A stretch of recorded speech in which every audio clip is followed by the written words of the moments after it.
Hello friend, welcome to state tutorial YouTube channel. Friends, हम लोग civics का 13वां part solve करेंगे आज प्रैक्टिस सेट के रूप में, जो आपके जीआईसी प्रवक्ता परीक्षा के लिए काफ़ी इंपॉर्टेंट है। और इसके पहले का सभी पार्ट आप लोग प्लेलिस्ट में देख सकते हैं, वहाँ पे आपको प्रीवियस ईयर पेपर भी मिल जाएंगे, आप लोग सॉल्व कर सकते हैं।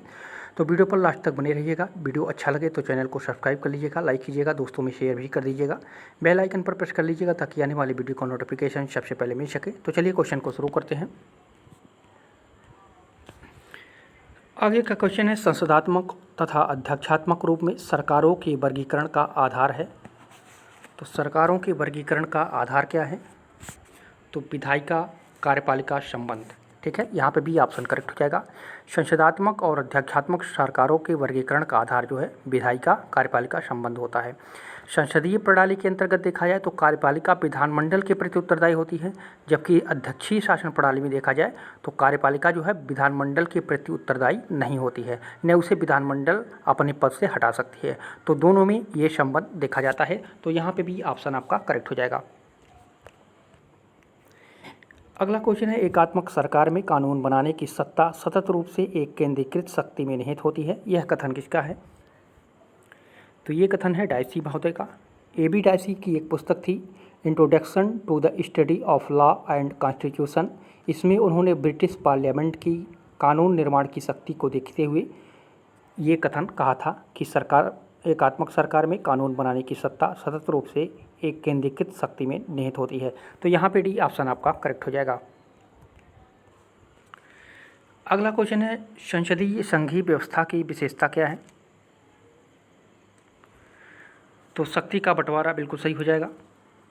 शक्तियों का पृथक्करण ये बिल्कुल गलत है। स्वतंत्र न्यायपालिका होती है भारतीय संघीय व्यवस्था में, ये भी सही है। प्रधानमंत्री का नेतृत्व होता है, ये भी आपका गलत हो जाएगा।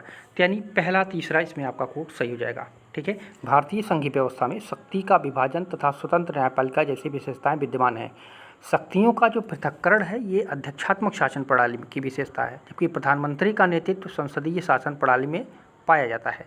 तो यहाँ पे आपका सी ऑप्शन करेक्ट हो जाएगा, पहला और तीसरा इसमें सही है। अगला क्वेश्चन है, निम्नलिखित में से कौन सी भारतीय संघवाद को सहयोगी संघवाद के रूप में परिभाषित करता है? तो ये है ग्रानविल ऑस्टिन। ठीक है, डी ऑप्शन आपका करेक्ट हो जाएगा। ग्रेनविल ऑस्टिन की एक पुस्तक थी, द इंडियन कॉन्स्टिट्यूशन। इसमें उन्होंने भारतीय संघवाद को सहयोगी संघवाद के रूप में परिभाषित किया था। इसके अनुसार जो है भारत में प्रबल केंद्रीय सरकार है, फिर भी इसका परिणाम यह नहीं है कि प्रांतीय सरकारें कमज़ोर होकर केंद्रीय राजनीति में प्रशासनिक अभिकरण मात्र ही बन जाए। तो ये ऑस्टिन महोदय का कहना था, डी ऑप्शन आपका करेक्ट हो जाएगा। अगला क्वेश्चन है, किसने कहा है कि व्यवस्थापिका जनता की शिकायतों की समिति का कार्य करती है? तो ये कहा था JS मिल ने, बी ऑप्शन आपका करेक्ट हो जाएगा। JS मिल ने कहा था व्यवस्थापिका जो है वो जनता की शिकायतों की समिति का कार्य करती है। अगला क्वेश्चन है, जब भारतीय न्यायिक व्यवस्था में लोकहितवाद आया तब भारत के मुख्य न्यायमूर्ति कौन थे? ये क्वेश्चन काफ़ी विवाद में रहा था, इसके पीछे बहुत बड़ी कहानी है। इसमें ये कहा गया था कि जो भारतीय न्यायिक व्यवस्था में सर्वोच्च न्यायालय की पहल पर जनहित याचिकाओं की शुरुआत हुई थी, इसके तहत नागरिक समाज का कोई व्यक्ति या समूह जनहित के मामलों में न्यायिक उपचार प्राप्त कर रही है तो न्यायालय की शरण ले सकता है, ऐसा बताया गया था। लेकिन सर्वप्रथम सर्वोच्च न्यायालय के जो न्यायाधीश थे PN भगवती, इनके द्वारा वर्ष 1789 में हुसैनारा खातून केस में जनहित याचिका स्वीकार की गई थी और इस याचिका को पुष्पा कपिला हिंगोरानी ने दाखिल किया था और इन्हें जनहित याचिका की माता के नाम से भी जाना जाता है। अब देखिए, यहाँ पे जिस समय PN भगवती ने यह याचिका स्वीकार की थी उस समय वे सर्वोच्च न्यायालय के न्यायाधीश थे, न कि मुख्य न्यायाधीश थे। तो सर्वोच्च न्यायालय में न्यायाधीश के रूप में इनकी नियुक्ति जो है 17 जुलाई 1973 को हुई, जबकि मुख्य न्यायाधीश के रूप में इनका कार्यकाल जो है 12 जुलाई 1985 से 20 दिसंबर 1986 तक था। तो अब ये हुआ कि जब जनहित याचिका स्वीकार करने के समय जो है BP चंद्रचूड़ 11 जुलाई 1985 तक जो है सर्वोच्च न्यायालय के मुख्य न्यायाधीश थे। अतः दिए गए सभी ये विकल्प जो हैं सही नहीं हैं। ठीक है, चंद्रचूड़ थे जब ये बात हुई थी और उस समय PN भगवती थे जो केवल न्यायाधीश थे। तो यहाँ पे कोई ये विवादित प्रश्न था, इस पर कॉमन अंक सबको जो है दिया गया था आयोग के द्वारा। तो इस प्रश्न को आप लोग याद रखिएगा। अगर ये प्रश्न आता है तो यहाँ पे चंद्रचूड़ दिया होगा, ठीक है, चंद्रचूड़ देगा, या तो जो है पीएन भगवती को न्यायाधीश के रूप में देखा जाएगा, मुख्य न्यायमूर्ति के रूप में या प्रश्न में नहीं देगा। तो इस प्रश्न को आप लोग ध्यान में रखिएगा। अगला क्वेश्चन है, निम्न में से कौन सा साधन दबाव समूह नहीं अपनाते हैं? तो आप लोग जानते होंगे चुनाव लड़ना इनका कार्य नहीं है। अगला क्वेश्चन है, निम्नलिखित में से कौन एक सार्वभौम वयस्क मताधिकार के प्रबल विरोधियों में से एक था? तो जे.एस. मिल था। राजनीति जीवन के संचालन में सबसे अधिक बुद्धिमान सदस्यों की बुद्धि तथा सदाचार का प्रभाव पड़े, इस उद्देश्य की दृष्टि से जो है जे.एस. मिल ने सार्वभौम वयस्क मताधिकार का प्रबल विरोध किया था। तो यहाँ पे भी ऑप्शन आपका करेक्ट हो जाएगा। अगला क्वेश्चन है, वह मतदान व्यवस्था जिसमें मतदाता किसी प्रत्याशी को एक से अधिक मत दे सकता है कहलाती है? तो ये संचयी मतदान कहलाती है। डी ऑप्शन करेक्ट हो जाएगा। संचयी मतदान प्रणाली जो है आनुपातिक प्रतिनिधित्व प्रणाली का एक भाग है और इसका प्रयोग जो है बहुसदस्यीय निर्वाचन क्षेत्रों में किया जाता है। इसमें मतदाता को यह अधिकार होता है कि उसे प्राप्त मतों को वह एक ही उम्मीदवार को दे दे या सभी उम्मीदवारों के बीच बांट दे। प्रत्येक मतदाता को उतने मत देने का अधिकार होता है जितने सदस्य किसी निर्वाचन क्षेत्र में चुने जाने हों। तो यहाँ पे डी ऑप्शन आपका करेक्ट हो जाएगा। अगला क्वेश्चन है, निम्नलिखित पर समानुपातिक प्रतिनिधित्व प्रणाली के आधार पर विचार कीजिए तथा नीचे दिए गए कोड की सहायता से जो है सही उत्तर का चयन करें। तो बहुसदस्यीय निर्वाचन प्रणाली यहाँ पे थी कि नहीं थी? तो यहाँ पे बहुसदस्यीय निर्वाचन प्रणाली भी थी समानुपातिक प्रतिनिधित्व प्रणाली के आधार पर, किंतु एक मत किंतु हस्तांतरित मत पद्धति थी। तो ये भी सही हो जाएगा। उम्मीदवार अधिक संख्या मत प्राप्ति के आधार पर निर्वाचित घोषित होगा, ये गलत हो जाएगा। यहाँ पे समानुपातिक पूछ रहा है, संचयी नहीं पूछ रहा है, इसको ध्यान में देना है। और विजयी होने वाले को निर्वाचन कोटा के अनुरूप जो है मत प्राप्त करना होता है। तो ये आपका सही हो जाएगा, ठीक है। तो यहाँ पे पहला, दूसरा, चौथा आपका सही हो जा रहा है। तो यहाँ पे कोड नंबर भी आपका सही हो जाएगा। समानुपातिक प्रतिनिधित्व प्रणाली में जो है प्रतिनिधित्व को अधिक न्यायोचित बनाने के लिए जो है सभी वर्गों, दलों, हितों तथा समूहों को उनके समर्थन के अनुपात में जो है प्रतिनिधित्व उपलब्ध करने की व्यवस्था होती है। तो यहाँ पे आपका बी ऑप्शन करेक्ट हो जाएगा। अगला क्वेश्चन है, निम्नलिखित में से कौन से कार्य राजनीतिक दल करते हैं? तो लोकमत का निर्माण करते हैं, ए ऑप्शन करेक्ट हो जाएगा। राजनीतिक दल जो है लोकमत के निर्माण के प्रयत्नों में निरंतर लगे रहते हैं, क्योंकि लोकमत ही उन्हें सत्ता में बनाए रखने या सत्ता में लाने का साधन है। बिखरे हुए विचारों को निश्चित सूत्र में पिरोने का काम जो है राजनीतिक दल ही करते हैं। यह समस्याओं के प्रति जो है जनता को सचेत करते हैं, जिससे जो है जन जागृति उत्पन्न होती है और लोकमत के निर्माण का मार्ग प्रशस्त करती है। तो यहाँ पे ऑप्शन नंबर ए आपका सही हो जाएगा। अगला क्वेश्चन है, उत्तर अटलांटिक संधि संगठन है, तो ये कैसा संगठन है? उत्तर अटलांटिक संधि संगठन जो है ये एक सैनिक संगठन है, ए ऑप्शन करेक्ट हो जाएगा। उत्तर अटलांटिक संधि संगठन जिसको हम लोग नाटो कहते हैं, ठीक है, एक सैनिक संगठन है और इसकी स्थापना जो है 1949 में हुई थी। साम्यवादी और साम्राज्यवाद का डर तथा अंतर्राष्ट्रीय शांति तथा सुरक्षा बनाए रखने के लिए जो है सोवियत विस्तारवाद के विरुद्ध संयुक्त राष्ट्र की असफलता के प्रति जो है गंभीर शंका, ये सभी कारणों को देखते हुए नाटो के गठन का मार्ग प्रशस्त किया गया था। तो यहाँ पे ए ऑप्शन आपका करेक्ट हो जाएगा। अगला क्वेश्चन है, संयुक्त राष्ट्र चार्टर को निम्नलिखित में से किस एक सम्मेलन में अंगीकृत किया गया था? तो आप लोग पढ़े होंगे सैन फ्रांसिस्को सम्मेलन में, डी ऑप्शन करेक्ट हो जाएगा।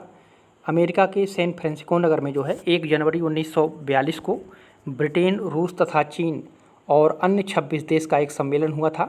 इसमें यह निर्णय किया गया था कि युद्ध का सामना ये राष्ट्र मिलकर करेंगे और इस संगठन को जो है संयुक्त राष्ट्र नाम अमेरिका के तत्कालीन राष्ट्रपति जो थे फ्रैंकलिन जी रूजवेल्ट ने दिया था। आगे चलकर जो है 1 जून 1945 को सैन फ्रांसिस्को में पुनः इन राष्ट्रों का सम्मेलन हुआ और इस समय जो है राष्ट्रों की संख्या 50 हो गई थी और इस सम्मेलन में जो है संयुक्त राष्ट्र के घोषणा पत्र यानी प्रस्तावना और अनुच्छेद 111 के साथ जो है अंतिम रूप इसको दिया गया था। तो यहाँ पे डी ऑप्शन आपका करेक्ट हो जाएगा।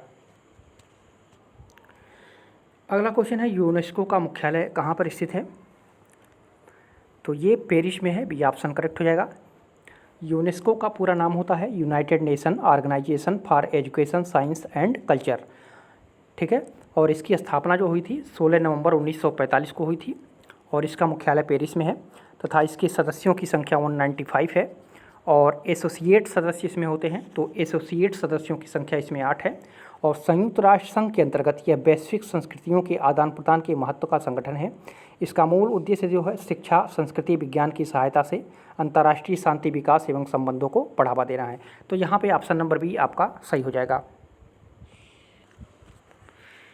अगला क्वेश्चन है, अंतर्राष्ट्रीय न्यायालय के न्यायाधीशों को निर्वाचित किया जाता है।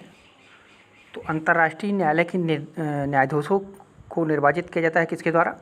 तो ये महासभा तथा सुरक्षा परिषद दोनों के द्वारा, ठीक है। यहाँ पे सी ऑप्शन आपका करेक्ट हो जाएगा। संयुक्त राष्ट्र संघ के घोषणा पत्र के अंतर्गत जो है अंतर्राष्ट्रीय विवादों को शांतिपूर्ण तरीके से सुलझाने के उद्देश्य से एक अंतर्राष्ट्रीय न्यायालय की स्थापना का प्रावधान किया गया है। और अंतर्राष्ट्रीय न्यायालय के में जो है 15 न्यायाधीश यानी सदस्य होते हैं जो महासभा एवं सुरक्षा परिषद द्वारा जो है निर्वाचित किए जाते हैं और इनका कार्यकाल जो होता है वो 9 वर्ष का होता है।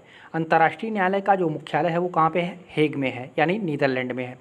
और अंतर्राष्ट्रीय न्यायालय में जो है गणपूर्ति जो कोरम होता है इसके लिए न्यायाधीशों की संख्या 9 होनी चाहिए, ऐसा वहाँ पे प्रावधान किया गया है। तो यहाँ पे सी ऑप्शन आपका करेक्ट हो जाएगा। अगला क्वेश्चन है, संयुक्त राष्ट्र संघ की स्थापना कहाँ की गई थी? तो ये सैन फ्रांसिस्को में, बी ऑप्शन करेक्ट हो जाएगा। 26 जून 1945 को सैन फ्रांसिस्को में सर्वप्रथम जो है संयुक्त राष्ट्र संघ चार्टर पर हस्ताक्षर हुआ था और 24 अक्टूबर 1945 को जो है आधिकारिक रूप से लागू किया गया था। और चार्टर में जो है संयुक्त राष्ट्र संघ के उद्देश्य, दायित्व, आधिकारिक भाषा, शांति स्थापना के तरीके, इन सभी का विस्तृत वर्णन दिया गया है। तो यहाँ पे भी ऑप्शन आपका करेक्ट हो जाएगा। अगला क्वेश्चन है, आसियान के संगठन वर्ष 1967 में कितने मौलिक सदस्य थे? तो उसमें जो है मौलिक सदस्य 5 थे, ठीक है। दक्षिण पूर्व एशियाई सहयोग संगठन, इसका आसियान का पूरा नाम होता है association of south east Asian nation, ठीक है। और 10 दक्षिण पूर्व एशियाई देशों का समूह है जो आपस में जो है आर्थिक विकास और समृद्धि को बढ़ावा देने और क्षेत्र में शांति तथा स्थिरता कायम करने के लिए भी कार्य करता है। और इसका मुख्यालय कहाँ पे है? तो मुख्यालय इसको इंडोनेशिया की राजधानी जकार्ता में है। और आसियान की स्थापना जो हुई थी 1967 में, 8 अगस्त 1967 को हुई थी। थाईलैंड की राजधानी बैंकॉक में की गई थी इसकी स्थापना। और इसके संस्थापक सदस्य जो थे, थाईलैंड था, इंडोनेशिया था, मलेशिया था, फिलीपींस था और सिंगापुर था। 8 जनवरी 1984 को ब्रुनई तथा 28 जुलाई 1995 को वियतनाम इसके सदस्य बने थे। लाओस और बर्मा जो जिसको म्यांमार कहते हैं, ये 23 जुलाई 1997 को इसकी सदस्यता ग्रहण की थी। और कोलंबिया ने इसकी सदस्यता जो है 30 अप्रैल 1999 को ग्रहण की थी। तो यहाँ पे आपका बी ऑप्शन करेक्ट हो जाएगा। वर्तमान में जो है मौलिक सदस्य जो थे वो 5 ही थे, ठीक है। तो यहाँ पे बी ऑप्शन सही कीजिएगा। अगला क्वेश्चन है, निम्नलिखित में से कौन सा दक्षेस की कार्य पद्धति का आधार है? तो ये हो जाएगा आम सहमति, यहाँ पे सी ऑप्शन करेक्ट हो जाएगा। दक्षेस अथवा जिसको कहते हैं दक्षिण एशियाई क्षेत्रीय संगठन, इसकी स्थापना 8 दिसंबर 1985 को ढाका बांग्लादेश में की गई थी। और वर्तमान में इसके 8 सदस्य हैं जिसमें भारत है, पाकिस्तान, बांग्लादेश, नेपाल, श्रीलंका, भूटान, मालदीव तथा अफगानिस्तान शामिल है। और दक्षेस के चार्टर में जो है आम सहमति के आधार पर निर्णय लेने की चर्चा की गई है। और इस संगठन का मुख्यालय जो है वो काठमांडू, नेपाल में स्थित है। तो यहाँ पे सी ऑप्शन आपका करेक्ट हो जाएगा।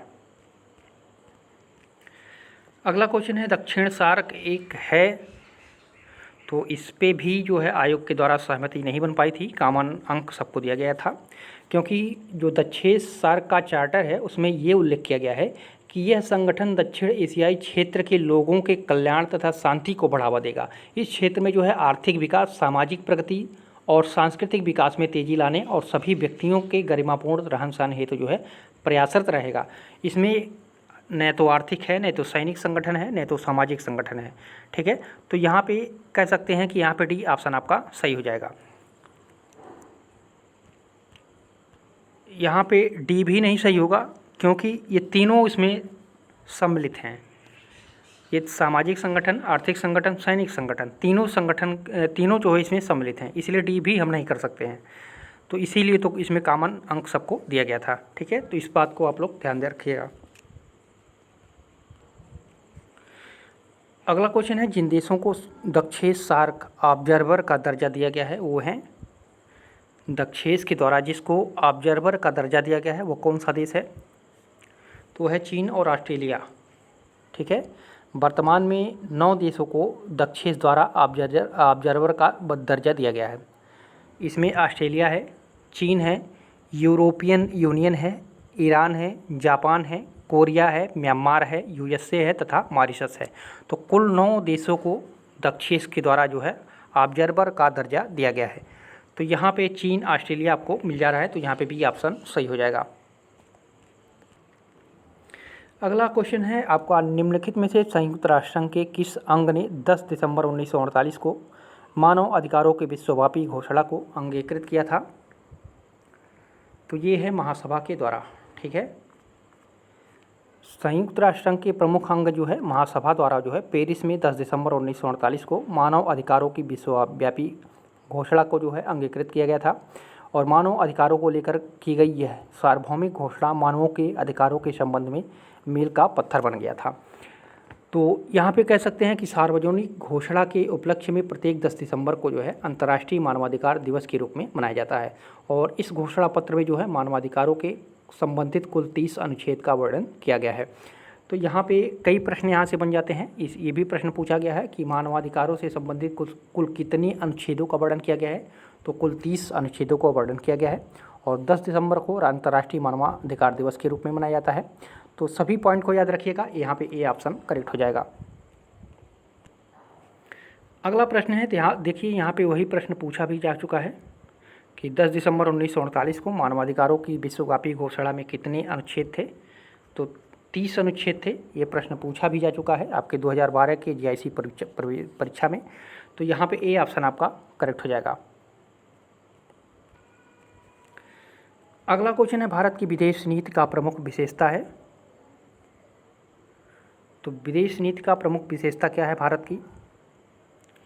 तो ये सभी हैं, शांति की नीति, शांतिप्रिय शासनों की नीति, पंचशील, ये सभी जो है भारत की विदेश नीति की प्रमुख विशेषता के अंतर्गत आ जाते हैं।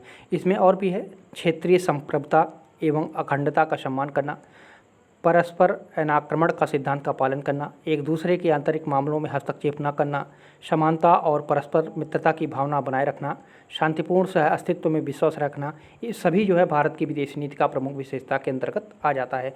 तो यहाँ पे डी ऑप्शन आपका करेक्ट हो जाएगा।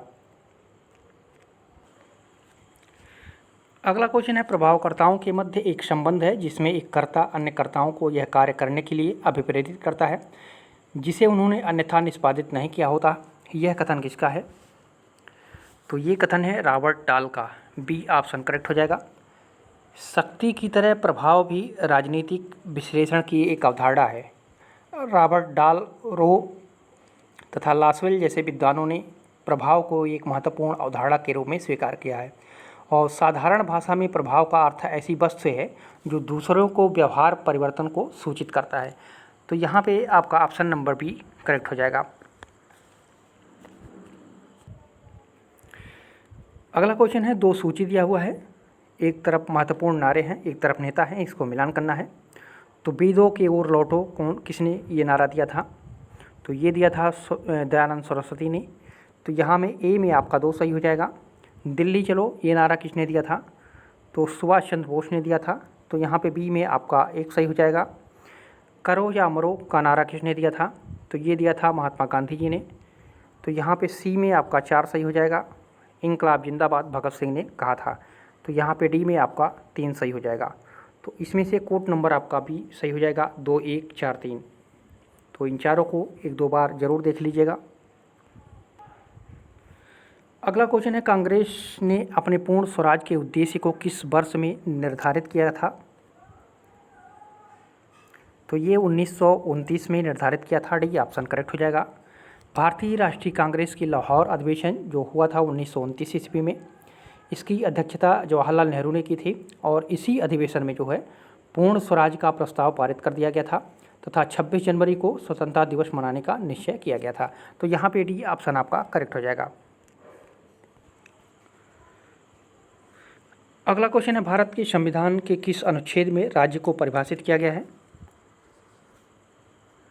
तो ये अनुच्छेद 12 में, अनुच्छेद 12 में जो है इसके अनुसार कहा गया है कि राज्य के अंतर्गत भारत की सरकार और संसद तथा राज्यों में से प्रत्येक राज्य की सरकार और विधानमंडल तथा भारत के राज्य क्षेत्र के भीतर या भारत सरकार के नियंत्रण के अधीन सभी स्थानीय और अन्य प्राधिकारी हैं, ऐसा अनुच्छेद 12 में कहा गया है राज्य के परिभाषा के रूप में।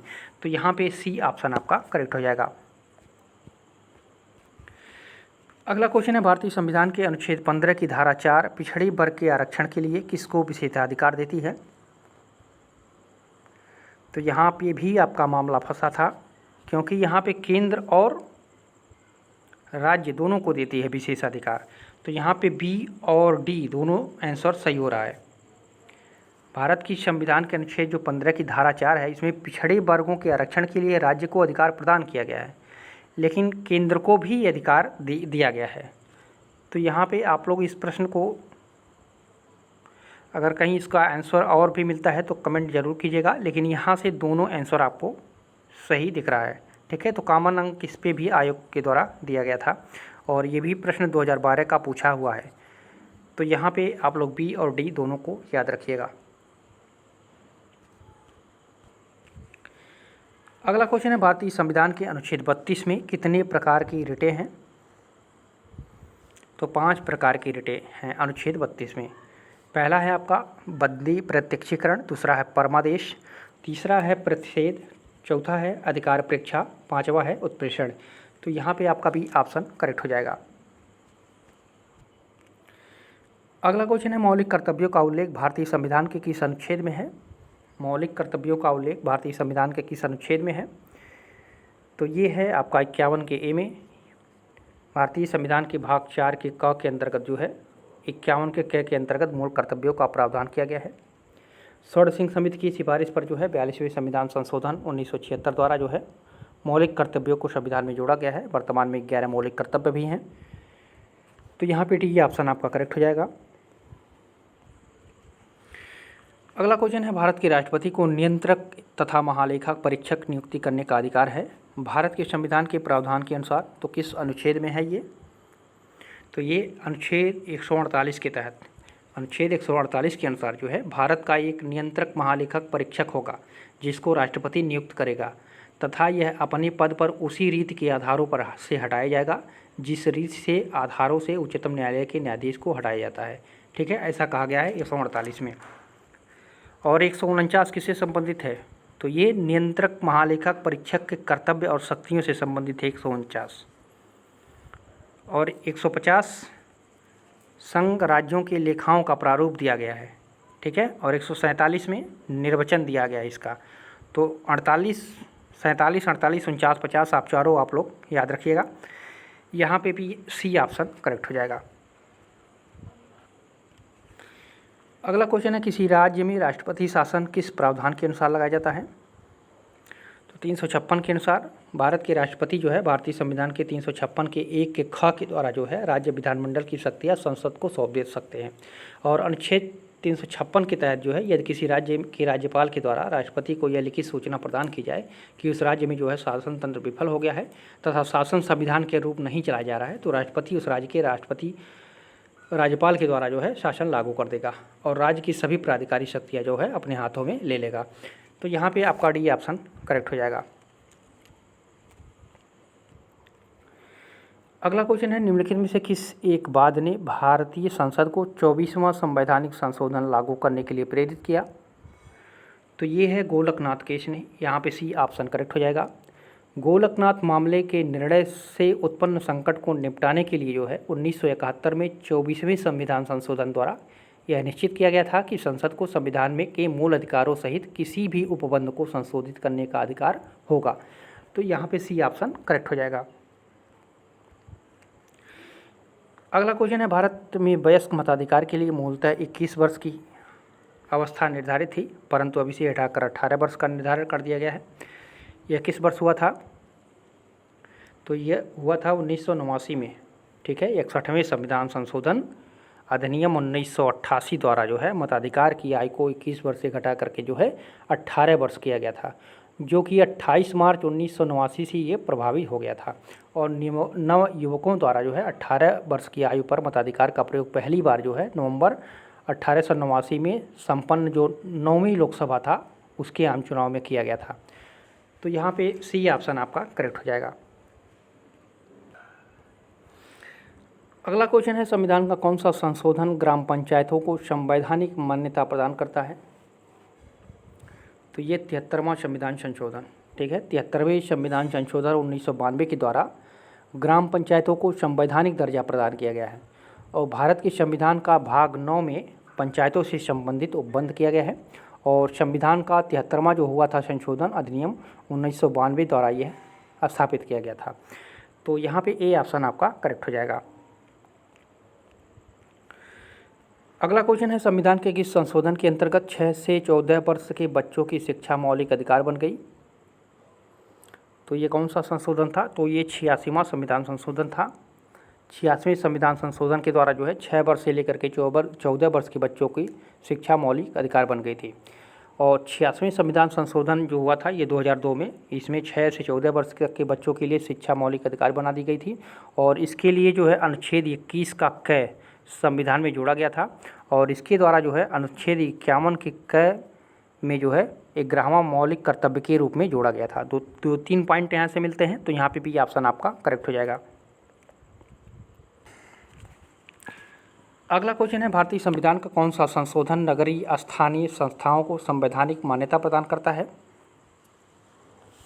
तो ये है 74वां संविधान संशोधन, ठीक है। 74वां संविधान संशोधन अधिनियम 1992 से नगर पालिकाओं को संवैधानिक परिस्थिति प्रदान की गई और इस अधिनियम के द्वारा जो है संविधान में एक नया भाग 9 के क तथा 243 का तय से लेकर के जो है 243 के 6 तक 18 नए अनुच्छेद एवं एक नई अनुसूची जो 12वीं अनुसूची थी उसको जोड़कर जो है नगर प्रशासन के विषय में विस्तृत प्रावधान किया गया था।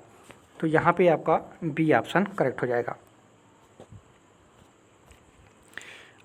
अगला क्वेश्चन है, निम्नलिखित में से कौन सा एक भारतीय संविधान की पहली अनुसूची का प्रावधान नहीं है? तो नागरिकता है, डी ऑप्शन करेक्ट हो जाएगा। पहली सूची राज्य एवं संघ राज्य क्षेत्रों से संबंधित है, जिसका वर्णन जो है अनुच्छेद 1 से लेकर के जो है 4 में है। नागरिकता का इससे कोई संबंध नहीं है, तो यहाँ पे डी ऑप्शन आपका करेक्ट हो जाएगा। अगला क्वेश्चन है, 42वें संविधान संशोधन के पश्चात भारत के संविधान की समवर्ती सूची में विषय हैं।